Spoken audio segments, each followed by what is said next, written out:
What's up, y'all? Welcome back to the channel, MMA Cannibal. Today I'm coming at you guys with a little bit of a PowerPoint presentation here, going over some of the UFC's biggest mismatches in recent memory.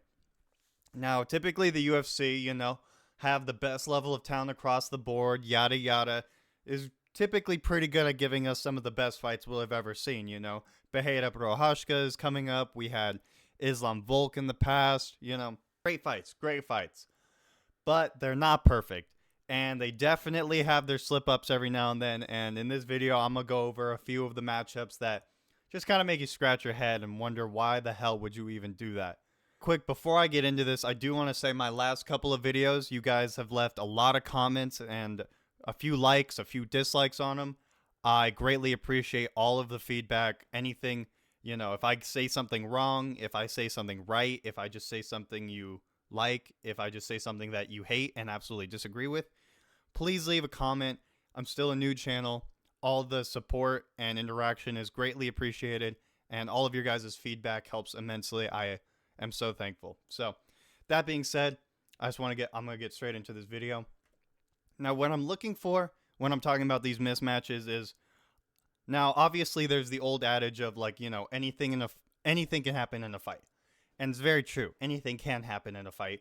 So fights that you think would have been mismatches or fights that should have been mismatches turn out to go the complete opposite direction, or they end up being super close and highly contested. And it kind of makes you re-wonder what you thought about the fight beforehand. But all we know about the fight when the matchup is made is, how it looks on paper, the deficits or advantages and skills and experience, how active a guy is, how inactive a guy is, and all of that kind of stuff is how we come to our conclusion on whether it's a mismatch or not. So I'm going to be primarily basing these off of how the fight matchup looked before it played out rather than how it looks in hindsight. Putting first up on our list, we have the one in the thumbnail, Uriah Faber versus Petr Yan. Uriah Faber, legend of the game. You know why he's a legend of the game? Because he came out of retirement after a 3-year layoff at 40 years old. That's how you know he's an MMA legend, because these guys cannot stay retired, and they love coming back when they're old. Now, in all fairness, when he came back, his return fight was against the number 15 ranked Ricky Simón, and he knocked him out, Credit to Faber. He got that first round knockout, sparking Ricky Simón. Unfortunately, Faber doesn't, I don't know if this was the UFC or I don't know if this was Faber, but somebody had a vendetta against him, because his next fight after that, he became ranked number 12, and they put him against number 4 at the time, Petr Yan. He was on a 9-fight winning streak, 26 years old, practically half of Uriah Faber's age. This man was on the verge of a title shot. The fact that, realistically, Yan fought Faber for the name value, but if he had just waited a little bit longer, he probably would have still gotten the title shot. Faber, on the other hand, pretty much only took this fight because, if he came in with his name value at number 12 and beat the number 4 up-and-comer in Petr Yan, he would have gotten the title shot easy peasy. So this was just a Hail Mary fight for him to try and get a title shot. And in all fairness, he didn't do too terribly in the opening, but Petr Yan's style is too slow, too smart, and too defensive for any sort of veteran craftiness that Uriah could have potentially pulled in this fight. He wasn't going to rush in. He wasn't going to leave himself exposed. And Yan was so perfectly well-rounded that Faber really didn't have much in the terms of stand-up. His defense and his offense weren't terrible, but he didn't have the power to make Yan respect him. And in terms of grappling, Yan outgrappled him in circles around that fight. He was taking him down. He was getting back up. He was stuffing attempts. Yan he's just too strong, too well-rounded for a guy at 40 years old at bantamweight coming off of the layoff. And realistically, is a little bit outdated in his fighting style and just kind of the way he approached the whole thing, period. At the end of the day, respects to Faber for trying to get that title shot at 40 years old, but Petr Yan was just an absolutely different animal at that time 100%. I rewatched this fight recently and reminded me why we were all so heartbroken when Petr Yan lost the first time. Our second fight up on this list, we have Kai Kara-France versus Cody Garbrandt. Now, it's no surprise, Cody no chin, Cody no Garbrandt is he's on a bit of a decline, especially at this time. He was 1-4 in his last 5, 3 of those losses by knockout. 2 of them were the Dillashaw losses. The other one was the Pedro Munoz knockout as well. And then he did get that Rafael Sunsao finish. Unfortunately, after that, he then lost to Rob Font in a decision. So clearly this guy had been struggling at bantamweight for a while. And with all those knockout losses, what better to do than to drain yourself even more, make yourself even more dehydrated, and drop down to the lightest weight class you have in flyweight. Now, I know Garbrandt's not exactly a particularly big bantamweight, so it's not a terrible weight cut for him. But still, when you're at those smaller weight classes, that's a bigger percentage of your body weight entirely. So overall, it's still a difficult weight cut. And when your chin is already failing you the way Cody's was, that's a terrible idea in my opinion. Especially if the opponent you're going against is somebody who is like 1 or 2 fights away from the title and is absolutely seethingly hungry for it like Kai Kara was.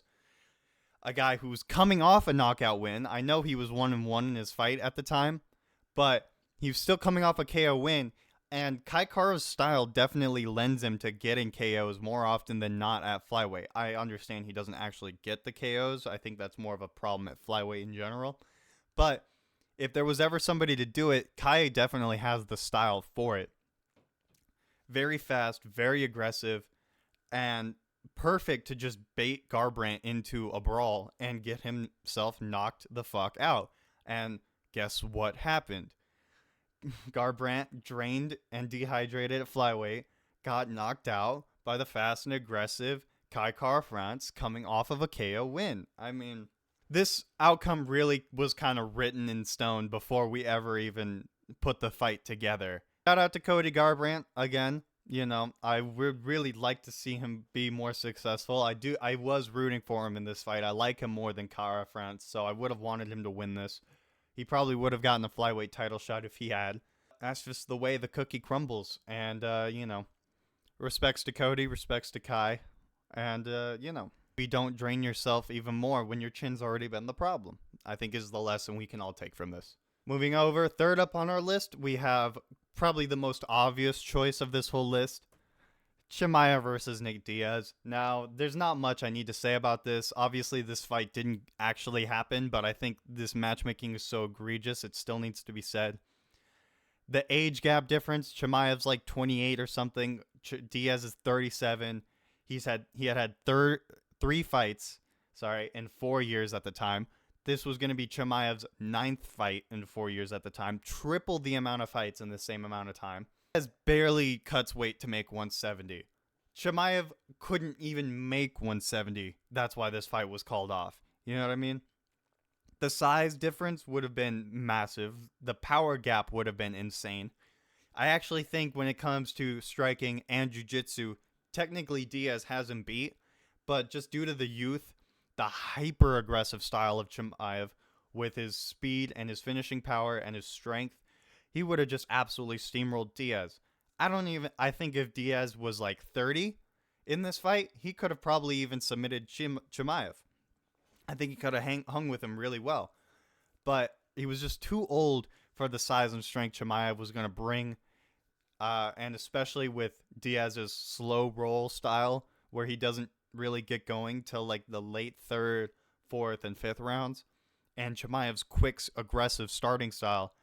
Chimaev would have caught Diaz cold, I think, and just probably not knocked him out, honestly. But I could definitely easily see Chimaev just landing a haymaker overhand, sitting Diaz on the ground, and then going in for like a head and arm or something, you know, and probably putting Diaz to sleep, because I doubt he would have tapped. Moving over, 4th up on our list. This one actually looks like a better matchup in hindsight, but at the time, everyone agreed this was a huge mismatch, I think. Sean Strickland versus Alex Pereira. I think we all remember what we were thinking before this fight happened.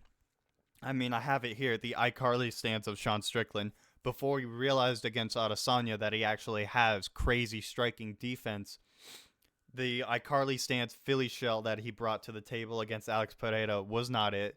I even think nowadays, still, it's probably not the best defense against Pereira style specifically, and might have just worked against Izzy better. Regardless of that, Strickland came into the fight very arrogant for sure, saying that there's no glory kickboxer he couldn't stand with and couldn't possibly finish and yada yada.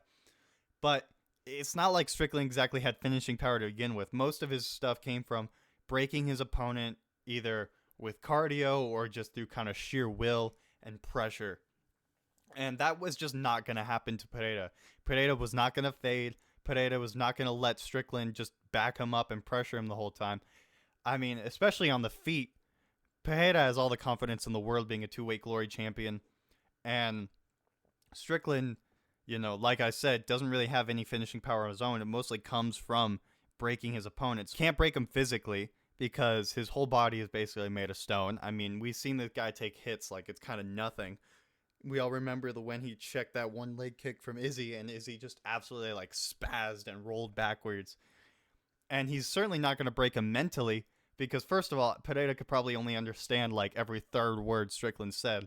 And secondly, at this time, he was still, well, actually still is, but especially at this time, still a very, very determined hater who was not going to let anybody stop him from getting to that belt and knocking out Izzy and taking that belt from Adesanya again.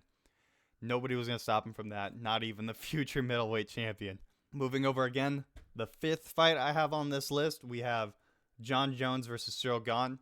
I think I might catch a little bit of flack for this one, just because I do fully understand, like, there was the layoff for Jones, it was a new weight class, like, all of the doubts and questions we had surrounding Jones's return here, I do think are valid.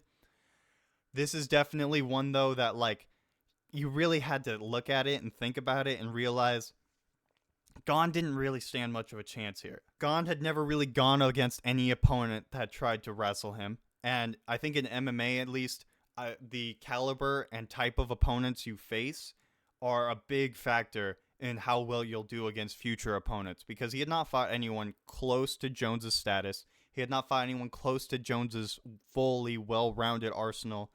Not even just Jones's grappling ability. He'd really only ever gone against strikers. He'd only been training MMA for about 4 years at the time.